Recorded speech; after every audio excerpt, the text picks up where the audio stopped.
اللہ نے اس مغضوب علیہم قوم کو، اس ملعون قوم کو کیوں اب تک چھوٹ لیے رکھی؟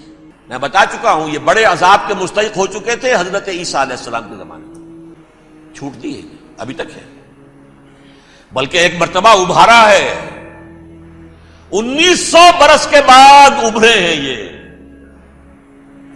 بالفور ڈیکلریشن 1917 سن 70 عیسوی کے بعد، تقریباً 1900 برس، 1850 برس تو ہے ہی کم سے کم۔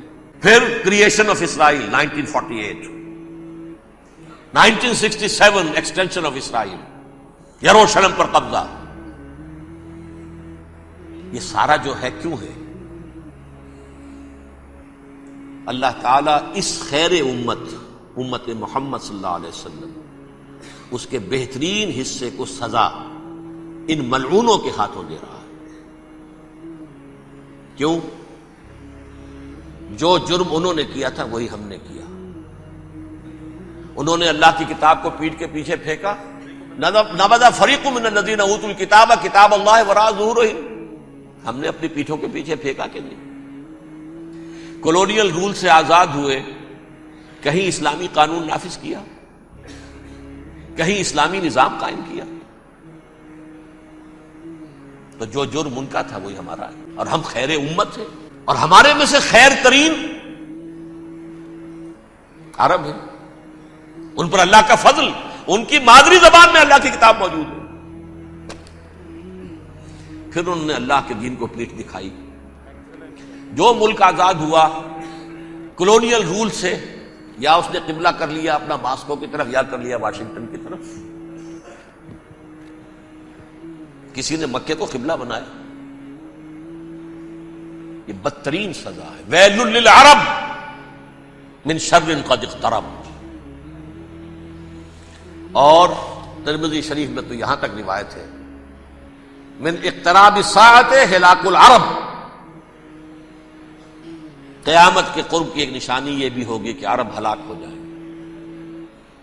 ایک حدیث میں الفاظ آتے ہیں کہ حضور نے جب کہا یہ ہوگا یہ ہوگا یہ ہوگا، یہ بربادی آئے گی، تو کسی زوجہ محترمہ نام میں بھول رہا ہوں، انہوں نے پوچھا کہ عرب اس دن کہاں ہوں گے؟ فرمایا العرب یومئذ قلیل، بہت کم ہوں۔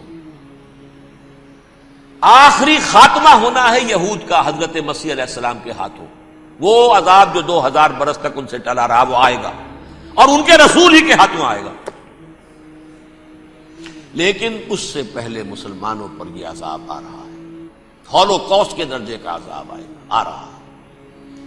البتہ ہم پاکستانی اس میں یوں سمجھ لیجئے کہ وہ تو خبریں موجود ہیں احادیث میں، وہاں تو جو ہونا ہے، اتنے انسان مریں گے، اتنے انسان مریں گے کہ ایک پرندہ جو ہے اڑتا چلا جائے گا، وہ نہیں چاہے گا کہ نیچے اترے تو کسی لاش پر اترے، اسے جگہ نہیں ملے گی زمین خالی کر کہیں اتر سکے، تھک ہار کر گرے گا، مرے گا تو بھی لاش کے اوپر گرے گا۔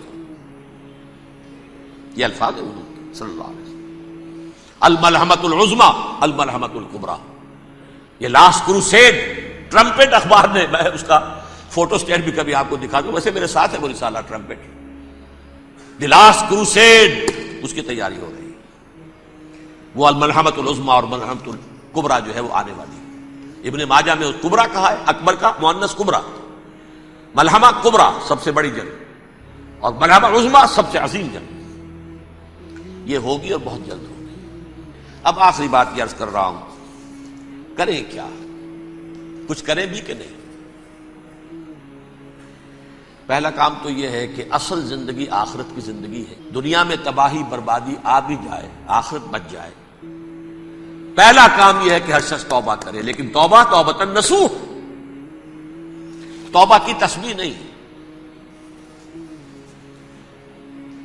آیہ کریمہ کا ختم نہیں، لاکھ مرتبہ لا الہ الا انت سبحانک انی کنت، اس سے کچھ نہیں ہوتا۔ توبہ یہ ہے اپنی معاش کے اندر جھانکیے، اپنی معاشرت میں جھانکیے، جہاں جہاں اسلام کے خلاف کچھ نظر آئے پھینک دیجیے، نکال کر کاٹ دیجیے، بے پردگی ہے نکالیے، آپ کی کمائی میں کوئی حرام کا عنصر ہے ختم کیجیے، توبہ کیجیے، ابھی کیجیے، عملی توبہ۔ فرائض کی ادائیگی میں کوتاہی ہو رہی ہے، ابھی شروع کیجیے۔ اللہ کے دین کے غلبے کے لیے جد و جہد، ان صلاتی و نسکی و محیایا و مماتی للہ رب العالمین لا شریک لہ وبذالک امرت وانا اول المسلمین. بڑی ہے آگے. اگر میرے اور آپ کے کیے کچھ نہ ہوا تب بھی کم سے کم میری اور آپ کی آخرت تو بچ جائے گی، عاقبت تو بن جائے گی. اخروی عذاب، سب سے بڑا عذاب، دائمی عذاب، اس سے ہم بچ جائیں.